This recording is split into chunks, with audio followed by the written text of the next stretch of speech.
వారసత్వం నాకు గుర్తున్నంత వరకు రాజశేఖర్ రెడ్డి గారు,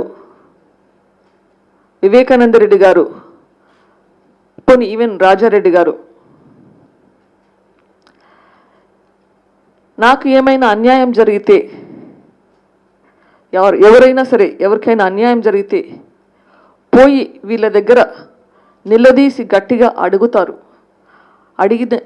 అడిగే ధైర్యం ఉండేది, అంత చనువు ఉండేది ప్రజలకి వీళ్ళతో.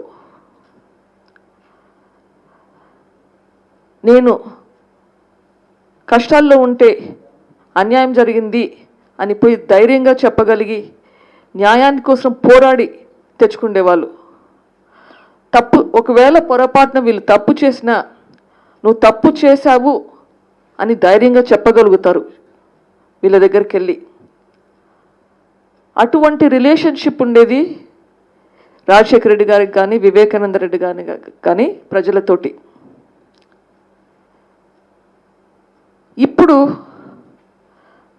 జగన్మోహన్ రెడ్డి గారు, అవినాష్ రెడ్డి గారు పక్కన పెట్టండి, మాట్లాడే యోగ్యత కూడా లేదు ఆయనకి. జగన్మోహన్ రెడ్డి గారు ఏ విధంగా వారసుడు అనిపించుకుంటాడు? ఆ లక్షణాలు ఎక్కడైనా కనిపిస్తున్నాయా ఆయనకి? ఏ ఒక్కటైనా కనిపిస్తుందా? ఇన్ఫ్యాక్ట్ ఆన్ ద కాంట్రరీ ఆలోచిస్తే సిచ్యుయేషన్ కంప్లీట్గా తారుమారయ్యింది. ఈరోజు నాకు ఏమైనా అన్యాయం జరిగితే పోయి అడగడానికి భయము. మీరు ఏమైనా తప్పు చేశారు అని నేను చెప్పడానికి కాదు కదా, నాకు అన్యాయం జరిగింది, పక్కన మీ వాళ్ళు ఎవరైనా నాకు అన్యాయం చేస్తున్నారా అని పోయి చెప్పాలంటే భయము. ఎందుకు? నెక్స్ట్ పోలీసు వాళ్ళు కానీ సిఐడి వాళ్ళు కానీ నా మీద కేసు పెడతారు.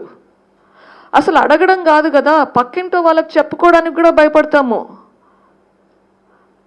ఇప్పుడు వివేకానంద రెడ్డి గారు అంటే నాకు నా ఆత్మీయుడు అని ఎవరైనా పులివెందులో చెప్పుకోవాలంటే భయపడాల్సిన స్థితి వచ్చింది.